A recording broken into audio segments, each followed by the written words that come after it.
Amore, senti, ho deciso, da oggi proverò una nuova esperienza. Che vuoi fare? Deltaplano? No.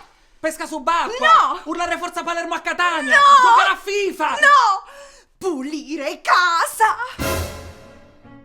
Amore, ma tu non l'hai mai fatto, amore, così rischi di rimanere traumatizzata dagli hacker. Sì, amore, però ho 29 anni, dovrò cominciare prima o poi. Ma almeno ti posso aiutare. No. Se mia madre ci è riuscita da sola, anche io posso riuscirci da sola. E comincerò adesso. Amore, che spolvero, Speriamo bene. Per prima cosa bisogna sistemare il letto. Amore, ma che stai facendo, amore? E non lo vedi? Sto sistemando il letto. No, amore, tu stai grattugiando il formaggio, amore. Certo, perché sto aspettando i topini di Cenerentola che mi aiutano a rifarlo. Certo. E allora, amore, assicurati che sia sempre il formaggio, perché se ti capita una nocciola capace che a terra bomba. E spascia tutte quante. Ah, amore, ma che ci fai qua per terra? Amore, stavo spazzando. Poi tu ti fai la barba, ti cadono i peli e li stavo levando. Ma come li levi per se manco c'è la scopa e la paletta? Ma infatti io utilizzo un metodo più veloce e innovativo. L'aspirapolvere? No! Il tappeto magico.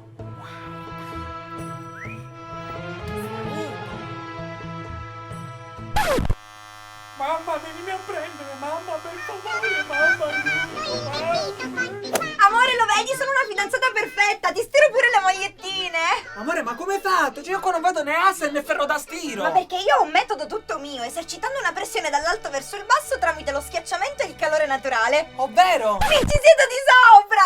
Amore, ma che metodo è? È il metodo delle chiappe da stiro. E se vuoi una stiratura migliore, c'è anche lui! Ah, amore, ma chi è questo di qua? Chiappe da stiro plus. Non mi dire che ci butta pure il vapore. Nei tuoi vestiti sì. No!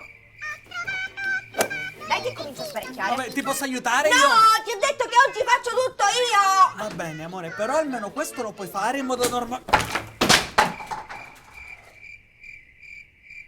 L'avevo visto fare a un mago americano e gli era riuscito benissimo. Adesso puoi aiutarmi a sparecchiare la tavola. Anzi, non fai tutto tu, ciao, io esco!